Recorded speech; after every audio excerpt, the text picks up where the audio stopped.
I had a subscriber just commented to me that a lot of newer writers have been watching my videos, and I kind of knew that also by some of the comments that I was seeing. And I know that I did the same thing when I was new and just looking into a bike and just trying to get smart and learn everything I could learn from YouTube. And so I thought I would just take some time and talk about a few things that I learned and a few things that I did and maybe would have done differently. But not only that, is as far as what I did, but why. I think I'm a pretty analytical person, and I think things out fairly well most of the time. Rarely will I ever impulse buy or do something without really thinking it through. I think that comes from my engineer background.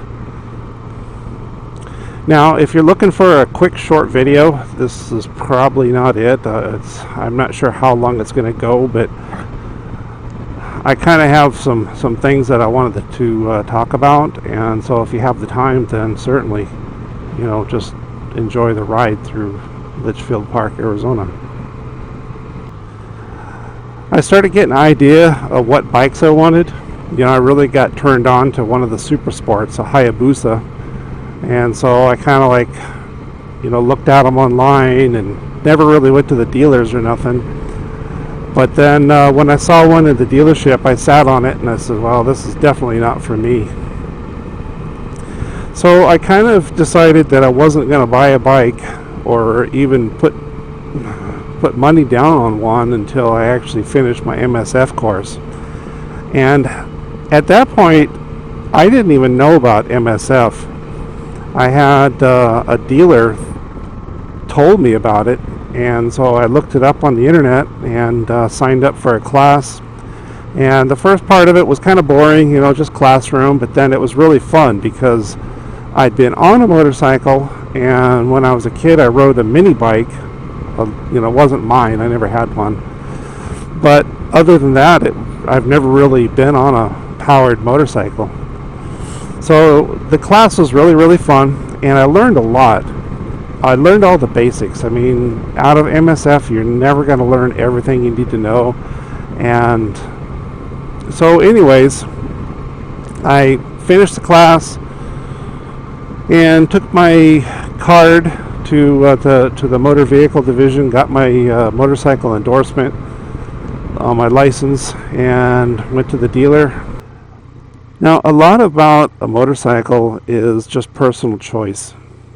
I mean, you make a personal choice to decide to ride a motorcycle to start with, because realistically, nobody in the United States has to ride a motorcycle. We ride because we want to. And so I decided I was going to ride what I wanted. And so early on, I really liked the Kawasaki Ninja. Exactly the exact one was the 300. So I was kind of thinking about a 300 because it was kind of lower powered. And so I went in the store and I sat on it, looked at it, and I eventually gravitated up to the 650, thinking that, from doing research, I'd probably get tired of the 300 pretty fast. The 650 class of motorcycle is probably the best all around, and you can't really say what bike is best for you because everybody's different. I mean, you see people saying definitely start on the 250 or 300. Well, that just depends on the person. I mean, I've known people that started on a Super Sport, started on 1,000, and totally lived to tell about it. So it's going to depend on you, and the biggest deciding factor on a bike is how it feels to you when you sit on it, and how do you like the looks of it. I mean, you kind of need to have something that when you go out to the garage and look at it and you like what you see. You know, if you like what you see and, you know, a week or so later you look at it again at the dealer and you still like it, then that might be the bike for you. You know, if you could test ride, that would be even better. But really, if you're just starting out, you really don't know what you don't know. So that's where I think a new bike is good, because, you know, a new bike is, nothing's going to squeak, everything's going to work, the brake pads are good, the clutch is good, and so that's just less things that you got to worry about. And if you're, you know, thinking, you know, in the 300 or the 650 class, any 650 class motorcycle, you're not really looking at a lot of money. I mean, you're looking at, like, you know, in the $6,000, and that's for new. I mean, I opted for a 2015 Versys LT, and that had bags and everything. It was a pretty dressed up bike. Plus, it was the first year of production, so it worked out around $7,000. And I could easily still be on the 650. I mean, it had enough power to do everything you want to do. I mean, it's got, I mean, you can go it'll go 100 miles an hour. It'll cruise on the highway. So after looking around and doing some research and reading some reviews and watching some videos, I finally settled on the Kawasaki Versys. And the reason I liked that was because it's basically a Ninja, a 650, but it's kind of got an adventure look to it. And also, I knew that I wanted to do some road trips and some adventure trips, just riding. And so I wanted to have some bags, and so this one came with the one I found. It came with the bags, and all of them that the dealers had were just the candy lime green, which looked nice. But one day I walked in and they had a white one, and I really liked the looks of the white one. And so by this time, I hadn't even had the MSF class yet, but I went ahead and I put some money down on it as a deposit just to hold it. And that's the bike I had. I rode that one for just over a year, 10,000 miles on it. The Versys was a great bike, but a couple of times I took long trips, and one in the fall, which was in the mountains, and it was a nice twisty mountain roads, but it was a lot of hills and a lot of long steep grades too. So I found that I was having to shift a lot. You know, just if the hill changes, you got to downshift again. And so one of the other riders that I was with, one of my friends, he had a Triumph Triple that was similar to the bike that I have, similar to my FJ09, and he's talking about how it's got all this torque, you don't even have to shift. And so at that point I kind of got turned on to, I wanted to move to something with a little bit more displacement. And a couple of months earlier, I first saw an FJ09. I saw it when I was up in Sedona, and it was a red one, and I saw it and I was just awestruck. I just liked the looks of it. It was had the bags on it. It was red. It was just gorgeous bike.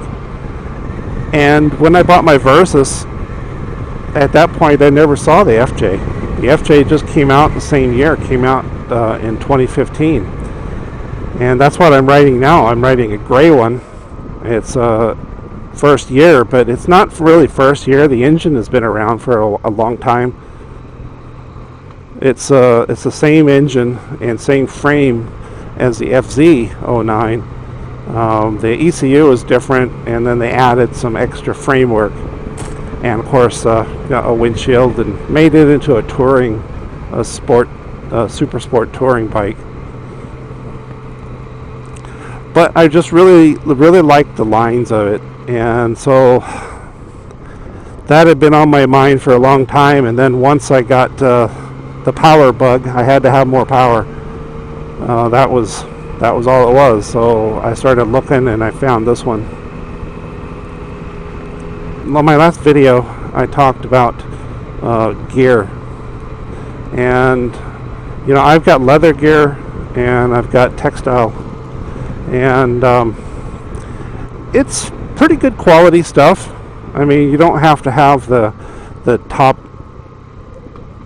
name stuff. I mean, the Arrow Stitch and Dianese and all that. I mean, they make some really nice gear. It's very good quality, but it's pretty high price too. So, I mean, just shop around, and I mean, you kind of know what you like. I mean, look at the stitching, look at some reviews, look and see what other people have said before you spend a lot of money.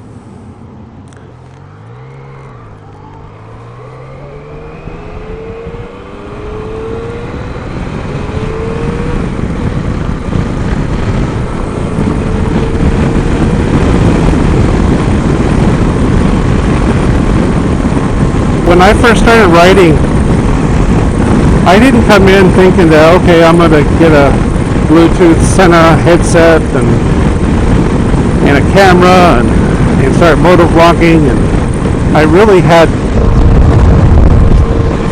no intention of doing any of that, because the Bluetooth, yeah, you can listen to music, and I kind of like not listening to music, and most of the time in my SUV I don't even listen to music. I just listen to the engine and the wind, and so that really wasn't ever a thought.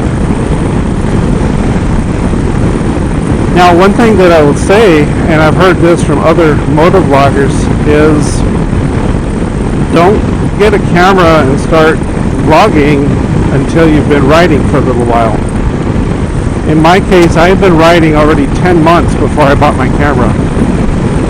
And about a month prior to that is when I got the Sena. And there's a couple of people that I ride with that we talk on it, but I think I've listened to music on it maybe 6 or 7 times total since I've had it. Because, I just don't really want the distraction.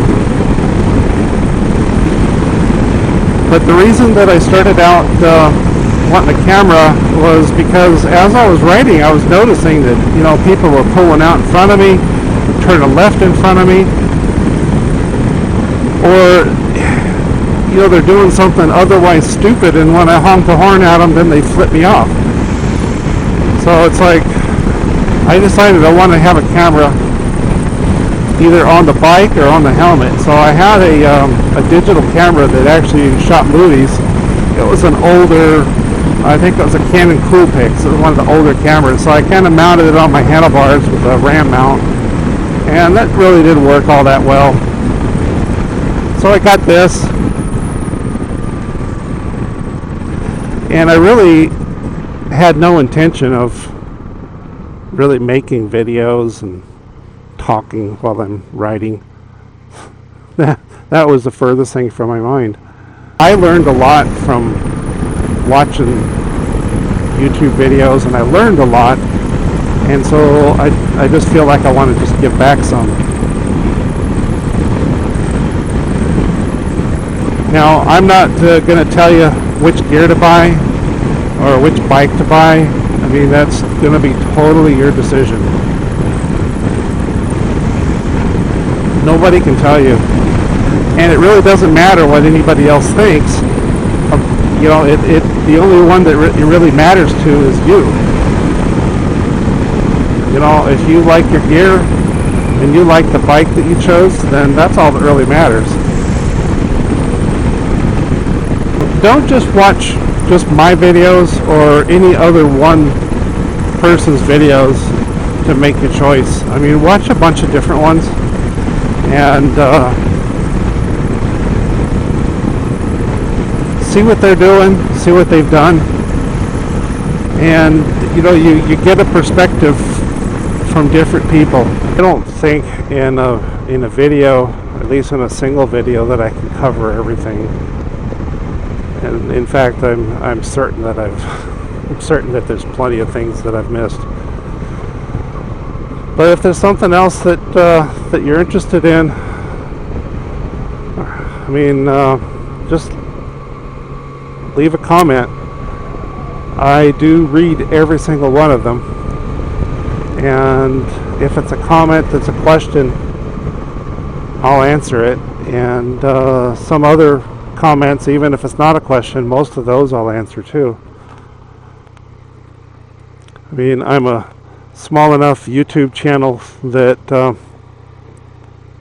I'm not overwhelmed with so many comments that I can't deal with them and answer them one-on-one. So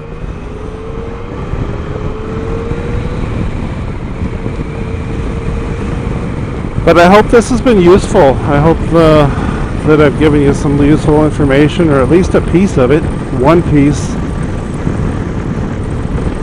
And